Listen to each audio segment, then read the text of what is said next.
মেয়েকে জিজ্ঞাসা করলাম মৌরলা মাছের পাতুরি খাবি? তো মেয়ে বলল যে কোনো ধরনের পাতুরিই আমি খাবো। তো আমি বানিয়ে ফেললাম ঝটফট করে।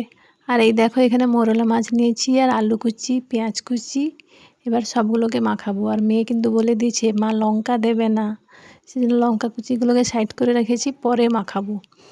আমার মেয়ে আর আমার মা দুজনের কেউই লঙ্কা খায় না, সেরকম ওদের 4টে বানিয়ে দিয়ে আর পরে লঙ্কা কুচি দিয়ে একসঙ্গে মাখিয়ে আমাদের জন্য পরে করব সেটা। তো এখন লঙ্কা ছাড়াই মাখি। আর দেখো নুন, হলুদ, তেল দিয়ে দেবো। এরপর সর্ষে বাটাটা দেবো। সর্ষে বাটার পরিমাণটা একটু বেশি দিতে হবে, না হলে ওই মাখা মাখা ভাবটা আসবে না। আর আমি এখানে আলু কুচিটাও দিয়েছি। অনেকে আলু কুচি ছাড়াই বানায়, আমি আলু দিয়েই বানাবো। এই দেখো এখানে আলাদা করে নিয়েছি, এবার লঙ্কাটা দিয়ে মাখাবো।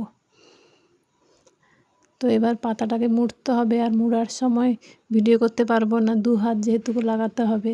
আর এই সাইডগুলো লঙ্কা দেওয়া, ওই সাইড ওই 4টে লঙ্কা ছাড়া আছে। এবার আমি কড়াইতে ভাজতে বসিয়ে দেবো। প্যানাটা বসাই, প্যানাটা গরম হোক ততক্ষণে। আর তোমরা জানিও কীরকম করো মৌরলা মাছের পাতুরি, আর আমি যেইভাবে বানিয়েছি এটা কেমন হয়েছে সেটাও জানাবে কমেন্ট করে। আর এই ভাজাটা পুরোটাই আমি সরষের তেলেই করব, সাদা তেলে ততটা টেস্ট হবে না।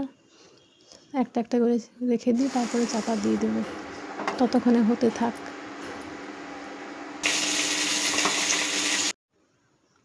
হয়ে গেছে। এবার একবার মাঝখানে একবার উল্টে দিয়েছিলাম, আর একবার উল্টে দেবো। হয়ে গেছে, এবার অনেকটাই হয়ে এসছে।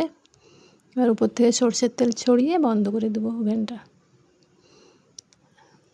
ভিডিওটা পুরো দেখার জন্য সবাইকে ধন্যবাদ। সবাই ভালো থাকবে, সুস্থ থাকবে। টাটা।